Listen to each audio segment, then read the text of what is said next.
नमस्कार मित्रांनो, मी शशिकांत बोडके, आपला सोलर एक्सपर्ट. मित्रांनो, बऱ्याच लोकांच्या डोक्यामध्ये विजेचं सोलर बसवताना हे डोक्यात असतं की आज पैसे दिले उद्या लगेच चालू होईल. मित्रांनो, हा एक मोठा गैरसमज आहे. कारण विजेचं सोलर बसवताना हे पाण्याच्या सोलार सारखं नाहीये.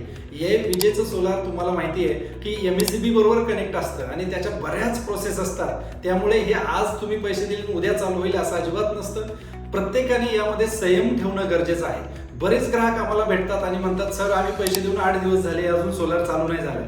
असं नसतं, ते लगेच चालू होत नाही. त्याच्यासाठी वेगवेगळ्या प्रोसेस आहेत, वेगवेगळ्या परमिशन्स आहेत आणि त्या सगळ्या परमिशन प्रोसेस पूर्ण करून एक रिलीज ऑर्डर लास्टला तुमची निघते MSCB कडनं की तुम्हाला एक त्यांचं आणि तुमचं ॲग्रीमेंट होऊन आणि मग ते आपल्याला सोलारचं मीटर सुरू करता येतं. या सर्व प्रोसेसला कमीत कमी 1 महिना तरी कमीत कमी लागतो. कोणी किती म्हणत असेल आम्ही 15 दिवसात देतो, 8 दिवसात देतो, तर तसं ते होत नाही. त्यामुळे कुठल्याही भूलथापांना बळी न जाता एक महिना ते 40 दिवसापर्यंत तुम्ही त्यावर संयम ठेवा आणि तो संयम तुम्हाला एक चांगली सोलार सिस्टम, चांगलं मीटर तुम्हाला बसून तुम्हाला एक चांगलं आउटपुट देईल. नक्कीच याचा फायदा घ्या. खूप खूप धन्यवाद.